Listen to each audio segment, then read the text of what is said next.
Alright, listen up guys, we gotta talk about the Tea app. Not some fancy tea party, but this dating app that just blew up in the worst possible way. It was supposed to be this revolutionary thing for women, right? Place where they could go, all women, and basically put guys on blast. Like, hey, this guy's a cheater, watch out for this guy, he has got some issues. And the whole point was to give women a heads up, sort of like a safety net. And they even made you upload selfies and even photo IDs just to get into the app. The idea was to build this collective database, sort of like a warning system for the female dating world. Seemed legit on the surface, right? Maybe a little bit intense, yeah, you could say that, but you get the premise. But here's where it all went to shit with this app. And I mean spectacularly. And this is not some high-tech Ocean's 11 kind of hack. It was really just a total screw-up, a rookie mistake. Some genius behind the app apparently left a digital door wide open. An unsecured Firebase storage bucket, as the nerds call it. Basically no password, no lock, just a big fat come on in sign for anyone looking. And guess what? Someone walked right in.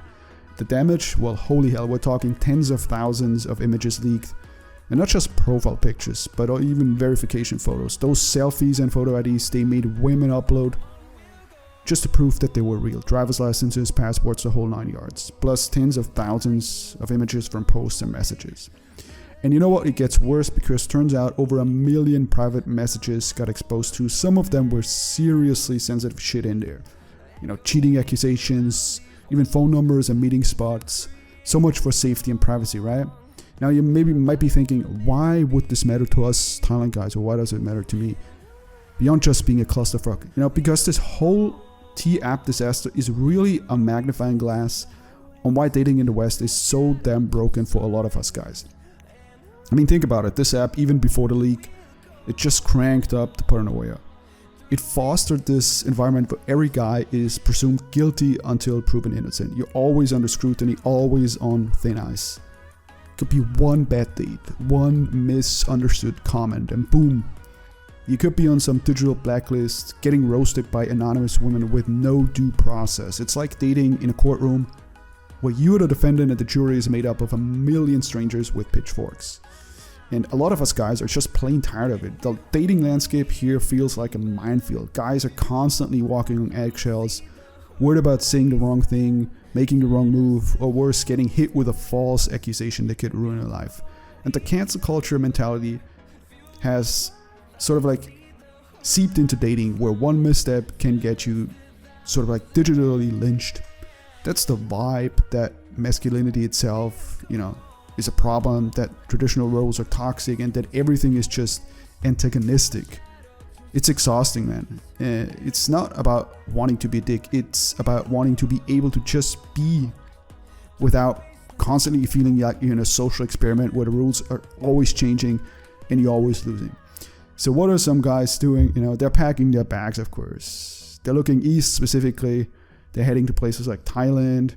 And before you jump to conclusions, it's not always about just finding someone quote unquote easier or subservient.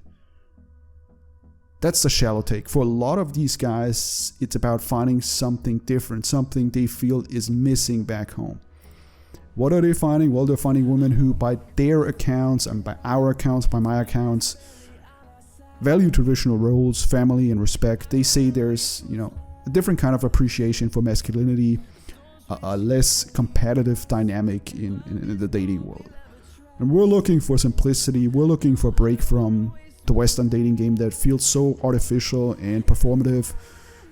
We want genuine connections, not constant social media validation or endless mind games.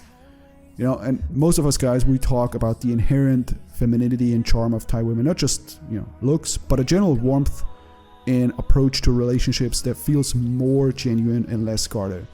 And the culture in Thailand is often more community focused, less individualistic, which can be a huge draw for a lot of guys who also seek something stable, something family oriented. And yeah, for some, it's a direct escape from the perceived hostility in the West. But, you know, the Tea app scandal, where women who sought out privacy got their most intimate details blasted online, just highlighted the risks that are inherent in the Western dating market. I would say for men, it just reinforces the idea that if you step out of line, or even if you don't, but someone decides you did, your life can be publicly shredded. When the stakes feel that high and the rewards feel that low, it's no wonder that some guys are just saying, you know, screw it, and they're buying a one-way ticket to Asia. Look, this isn't to say it's perfect over here, or that every guy who goes is a saint, or that there are not any cultural differences that you need to navigate through. But I think the T-app incident is a glaring symptom of a larger sickness in Western dating. It's about trust being shattered, privacy being violated, and a climate that's, you know, pushing a lot of good men to the breaking point. While the West figures out its dating mess, I would say, and this is what I'm observing, and you know, a lot of guys are observing, that just more and more guys are voting with their feet and heading to a place where the tea that they're sipping might actually be sweet and not bitter.